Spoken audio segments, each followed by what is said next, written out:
Hi everyone, welcome to our YouTube channel addictive PCM. So guys, आज के इस video lecture में हम लोग क्या देखने वाले हैं?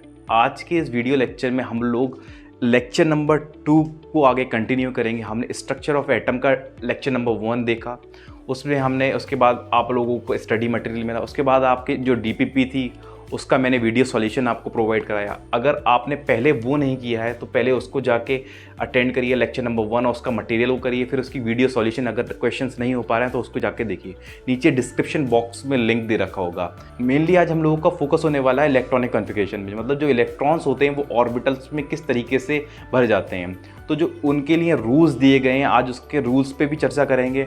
आइए बिना किसी देरी के हम अपनी वीडियो को स्टार्ट करते हैं। तो देखिए, इलेक्ट्रॉनिक कॉन्फ़िगरेशन आज हमारा जो टॉपिक है वो होने वाला है इलेक्ट्रॉनिक कॉन्फ़िगरेशन। ठीक है, तो इसमें इलेक्ट्रॉनिक कॉन्फ़िगरेशन होता क्या है? तो मैंने डेफिनेशन छोटी सी लिख रखी है, filling of electrons in orbitals. Electrons किस तरीके से ऑर्बिटल्स में भरे जाएंगे उसको ही हम इलेक्ट्रॉनिक कॉन्फ़िगरेशन कहेंगे। तो इसके लिए हम लोगों के लिए 3 रूल्स दिए गए हैं जिसकी हेल्प से हम एक सही इलेक्ट्रॉनिक कॉन्फ़िगरेशन को लिख पाएंगे या फिर हम इलेक्ट्रॉन को डिस्ट्रीब्यूट कर पाएंगे उनकी ऑर्बिटल्स में सही तरीके से। तो उसके लिए 3 रूल्स दिए गए हैं। तो मैंने लिख रखा है, there are 3 rules to fill the electron in orbital. तो रूल हैं कौन से, आइए डिस्कस करते हैं वन बाय वन। तो पहले हम लोग उसका ओवरव्यू देख लेते हैं, वो नाम कौन से हैं, उसका नाम क्या क्या है उन रूल्स का। तो पहला रूल जो है वो अफबाउ रूल, दूसरा रूल है हुंड्स रूल, तीसरा रूल है पॉलीज एक्सक्लूजन प्रिंसिपल। ये 3 रूल ही हैं। अगर हमें ये आ गए तो समझ लो हमारा जो इलेक्ट्रॉनिक कॉन्फ़िगरेशन है वो 100% है कि वो सही होने वाला। अगर हमारी कमांड इस पर अच्छी हो गई, हमें समझ में आ गया और इसके हमने अच्छे से प्रैक्टिस कर लिए क्वेश्चंस, तो ये बहुत ज़्यादा टफ नहीं है। ओके, काफ़ी ईजी है। तो आइए वन बाय वन एक एक रूल्स को डिस्कस करते हैं, डीपली देखेंगे एक एक चीज़ को। आप लोगों को नोट भी करना होगा, साथ साथ अपने नोट्स तो आप लोग बना ही रहे होंगे, उसमें साथ साथ नोट करें जो इंपॉर्टेंट लगे, जो कुछ अपने आप से आपको ज़्यादा समझ में आए, कुछ एक्स्ट्रा भी लिखें। ऐसा नहीं कि जो मैंने यहाँ लिखवा दिया वही आपने छाप लिया। नोट्स साथ साथ बनाएं और उसको रिवाइज करें बार बार। ठीक है, तो आइए डिस्कस करते हैं रूल्स वन बाय वन। पहला रूल है हम लोगों का अफबाउ रूल। अफबाउ रूल, ये रूल क्या बोलता है? Filling of electrons are in the increasing order of energy. जो इलेक्ट्रॉन्स की फिलिंग होगी वो हमेशा इंक्रीजिंग ऑर्डर ऑफ एनर्जी में होगी। इसका मतलब क्या हुआ, मान लो एक ऑर्बिटल ए है, एक है बी, और इसकी एनर्जी 5 जूल है और बी की एनर्जी 10 जूल है। तो जिसकी एनर्जी कम होगी पहले हम इलेक्ट्रॉन उसमें फिल करेंगे, उसके बाद हम जिसकी एनर्जी ज़्यादा होगी उसमें हम जाएंगे। तो जो एनर्जी होती है वो किस तरीके से डिसाइड होती है? तो यहाँ पे मैंने एक पॉइंट लिख रखा है, energy order of orbitals is decided by n+l rule. तो n+l रूल क्या है यहाँ पे अभी हम लोग देखेंगे। n क्या है हमारे पास? Principal quantum number. l क्या है? Azimuthal quantum number. ठीक है, तो आइए डिस्कस करते हैं कि ये क्या बोलना चाह रहा है। एक एग्जाम्पल से समझते हैं। ठीक है, मान लीजिए हमारे पास 2 ऑर्बिटल हैं, एक है हमारे पास 1s और एक है हमारे पास 4p। इससे पिछले लेक्चर में मैंने आपको बताया था कि जो n होता है वो क्या होता है, जो कोफिशिएंट होता है वही n होता है। यहाँ पे n की वैल्यू कितनी हो गई 1, और इस वाले ऑर्बिटल के लिए n की वैल्यू क्या हो गई, इसका कोफिशिएंट p का, तो ये हो गया 4।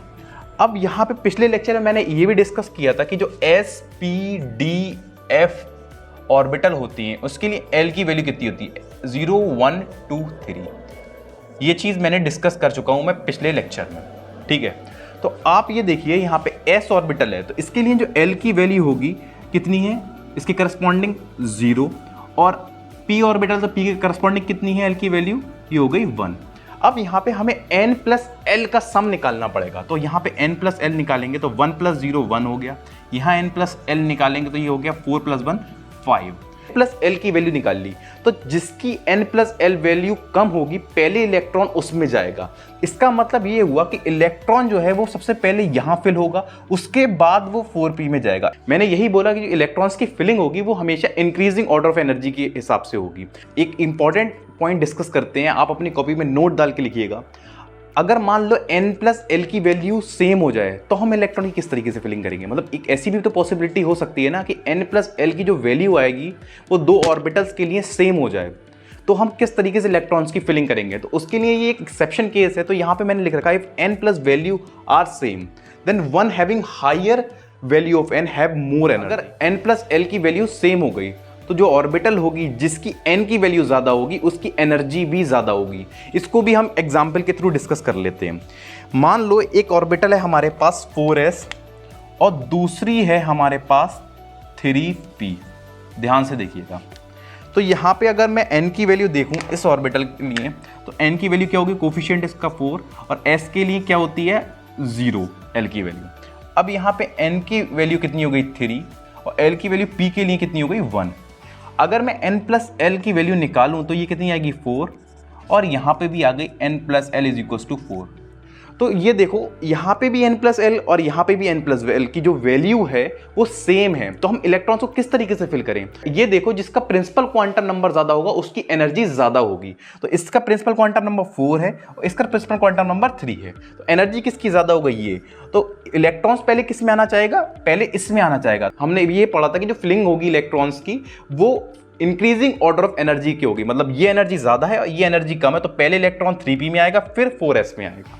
ये चीज आप लोगों को क्लियर हुई, और इसको हम और डीपली डिस्कस करेंगे जब हम डीपीपीस की वीडियो सॉल्यूशंस देखेंगे। ओके, एक फॉर्मूला डिस्कस कर लेते हैं, वो फॉर्मूला है number of electrons in orbitals. मतलब ये जो ऑर्बिटल्स हैं sp,d,f, इसमें मैक्सिमम नंबर ऑफ इलेक्ट्रॉन्स कितने आ सकते हैं, तो 2 ब्रैकेट में 2l + 1।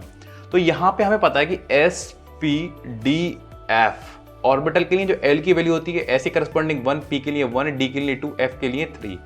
तो यहाँ पे अगर हम यहाँ पे इलेक्ट्रॉन्स ये फॉर्मूला लगाएं तो s के लिए 2 इलेक्ट्रॉन्स आते हैं मैक्सिमम, p के लिए आते हैं 6, d के लिए आते हैं 10 और f के लिए आते हैं 14। तो ये मैक्सिमम नंबर ऑफ इलेक्ट्रॉन होगा, क्या होगा मैक्सिमम नंबर ऑफ इलेक्ट्रॉन।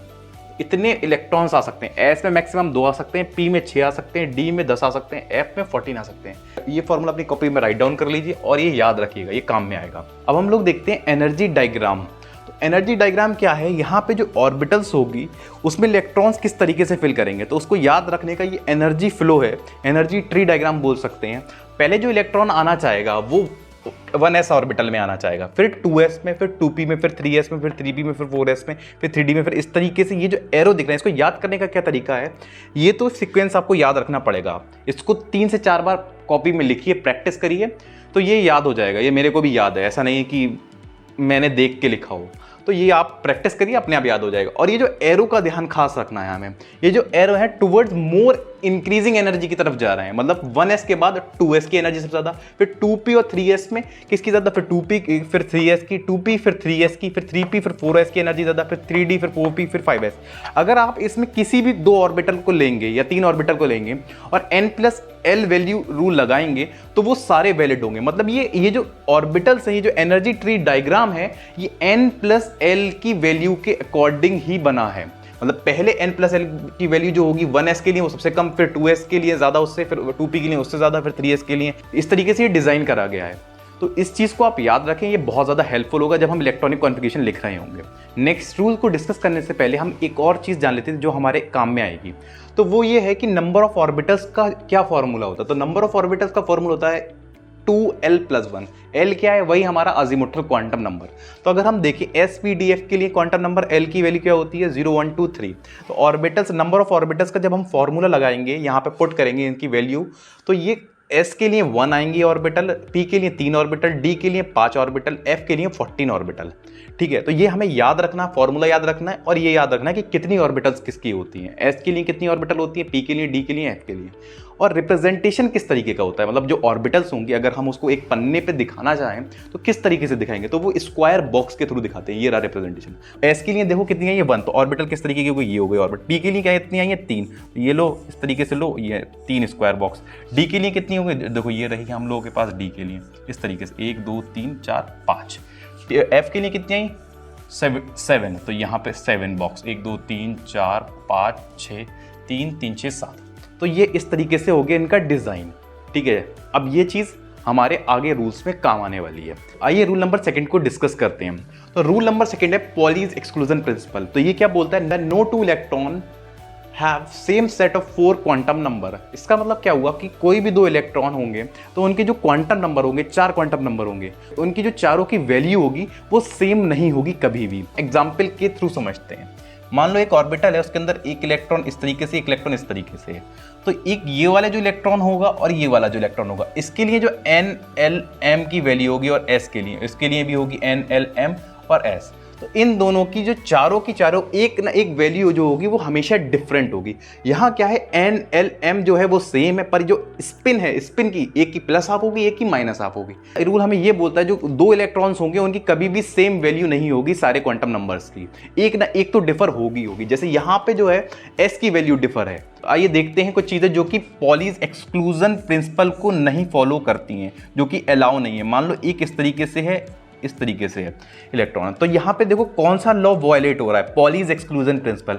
मतलब यहाँ पे जो एन एल एम एस उसकी जो चारों की चारों क्वांटम नंबर है उनकी जो वैल्यू है वो सेम हो जा रही है। एस की भी सेम है, यहाँ पे डिफर थी, यहाँ प्लस हाफ, यहाँ माइनस हाफ। यहाँ जो है एस की यहाँ पे भी सेम होगी, या प्लस हाफ होगी या माइनस हाफ होगी, दोनों इलेक्ट्रॉन के लिए। नेक्स्ट देखिए, आपको इन ऑर्बिटल्स के अंदर नंबर ऑफ अनपेयर्ड इलेक्ट्रॉन्स बताना है। तो इस तरीके से फिलिंग कुछ दे रखी है आपको, तो यहाँ पे आपको नंबर ऑफ अनपेयर्ड इलेक्ट्रॉन्स बताना है। तो यहाँ पे देखो एक स्पिन पॉजिटिव होगा या नेगेटिव हाफ वाला होगा, दूसरा ऑपोजिट स्पिन नहीं है, तो यहाँ पे एक ऑर्बिटल अनपेयर्ड हो गई। यहाँ पे कितनी है, ये देखो 3 अनपेयर्ड है, यहाँ पे कोई भी पेयरिंग नहीं हो रखी है, तो यहाँ पे 3 हो गई। यहाँ पे कितनी है, देखो ये पेयर अप है, ये पेयर अप है, ये पेयर अप है। नंबर ऑफ अनपेयर्ड ऑर्बिटल इसके लिए कितनी हो गई, 2। ये जो चीज मैंने बताई है ये आपको आगे काम में आएगी जब हम क्वेश्चन करेंगे।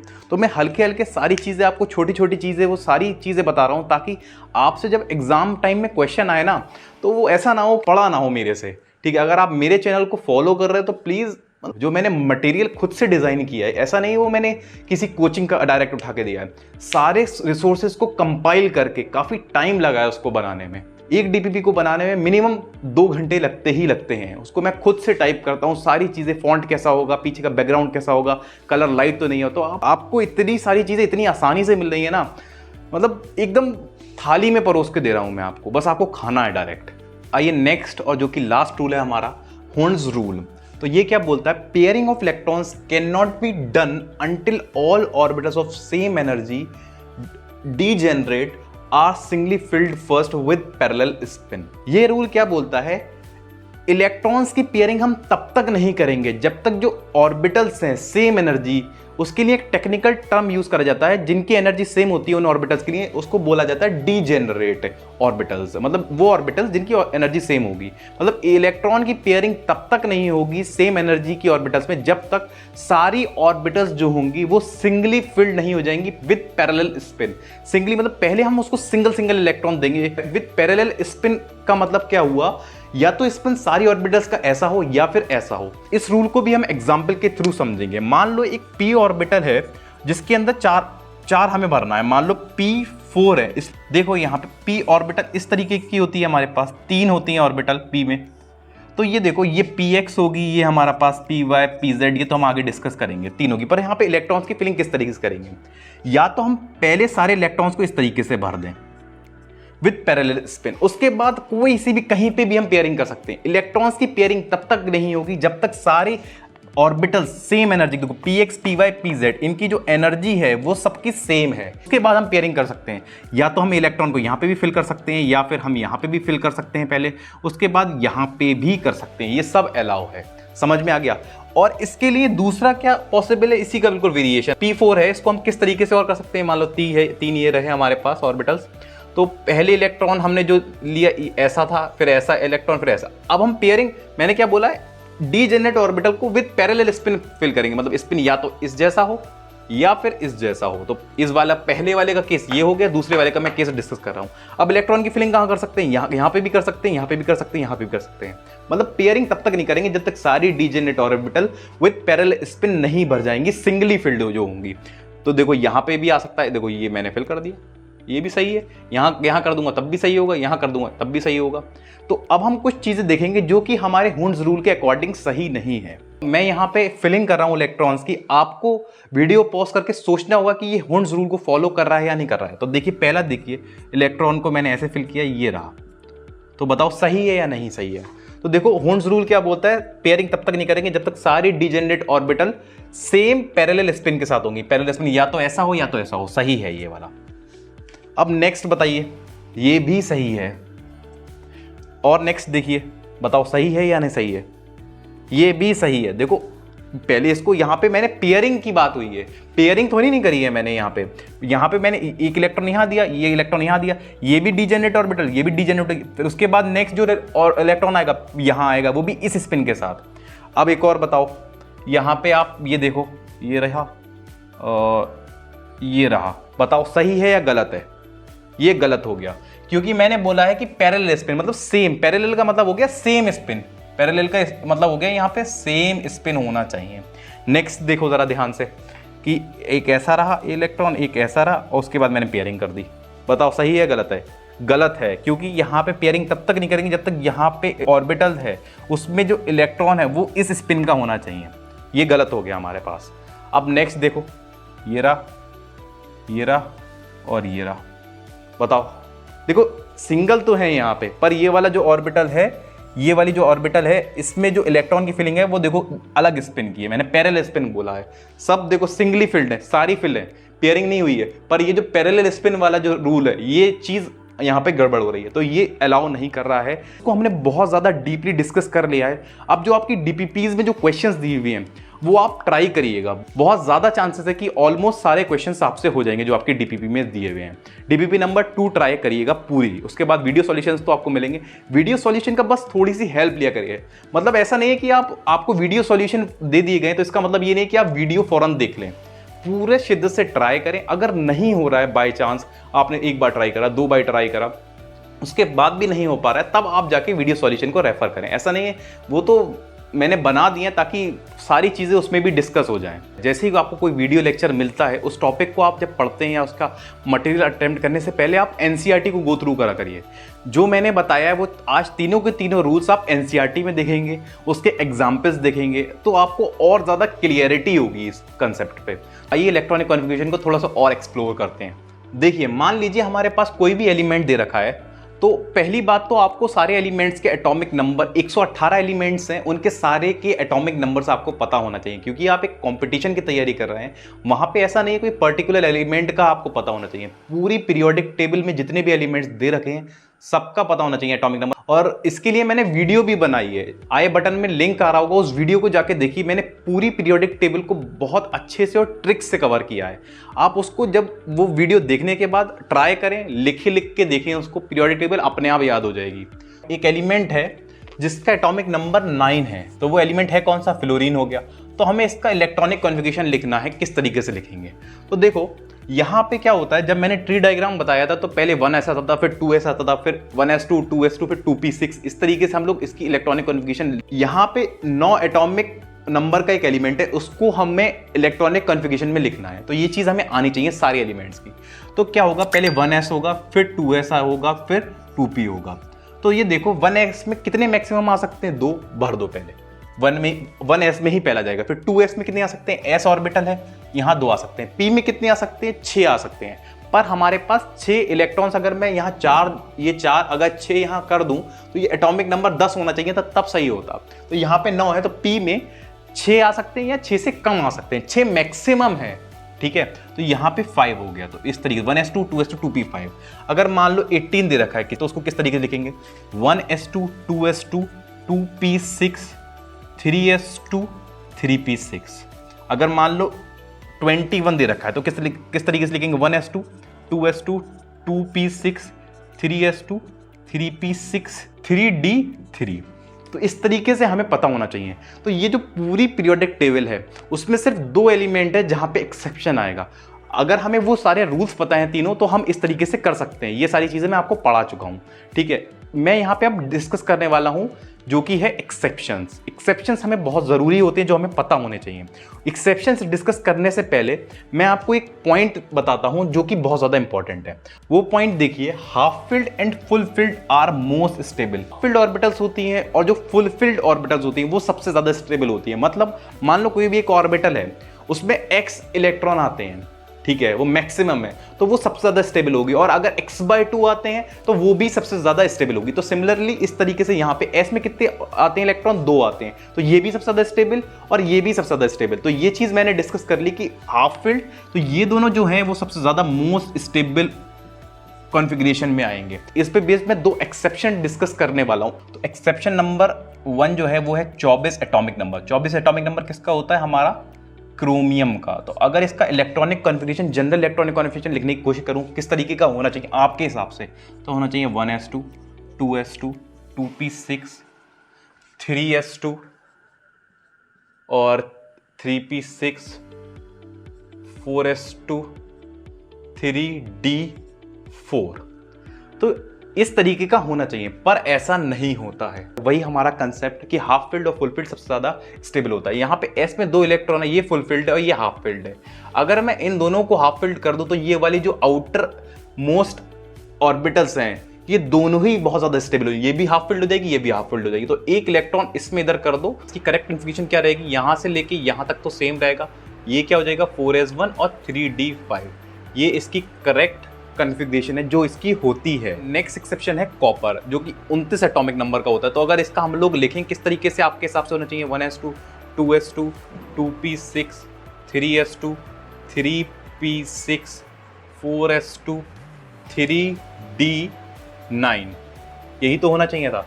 तो होगा क्या, ये ऐसा नहीं होता है। तो यही सेम कंसेप्ट देखो, यहाँ पे ये वाली ऑर्बिटल देखो, ये फुल फिल्ड है, ये तो बहुत ज़्यादा स्टेबल है, पर ये अनस्टेबल, ना ही ये फुल फिल्ड है ना ही ये हाफ फिल्ड है। तो अगर एक इलेक्ट्रॉन इसमें जंप हो जाए तो ये दोनों ही हाफ फिल्ड हो जाएंगी। इसकी करेक्ट कन्फिग्रेशन क्या होगी, देखिए यहाँ से लेके 3p6 तक तो सेम होगी, फिर यहाँ पे क्या आ जाएगा आप खुद बताओ, 4s1 3d10। तो ये हो गई इसकी करेक्ट कन्फिग्रेशन। याद रखना है 24 और 29 एटॉमिक नंबर, कॉपर और क्रोमियम दोनों ही एक्सेप्शन है। वो हमारा जनरल जिस तरीके से हम लोग करते हैं उस तरीके से नहीं होंगे। तो ये आपका लेक्चर इलेक्ट्रॉनिक कॉन्फ़िगरेशन पे पूरी तरीके से कंप्लीट हो गया है और आई होप आपको बहुत अच्छे से समझ में आएगा और आपने नोट्स भी अच्छे से बनाए होंगे और उन नोट्स को बार बार रिवाइज करिए। इसी के साथ आज की मजदूरी यहीं खत्म करते हैं। अगर तुम्हें वीडियो पसंद आई तो लाइक मारो यार।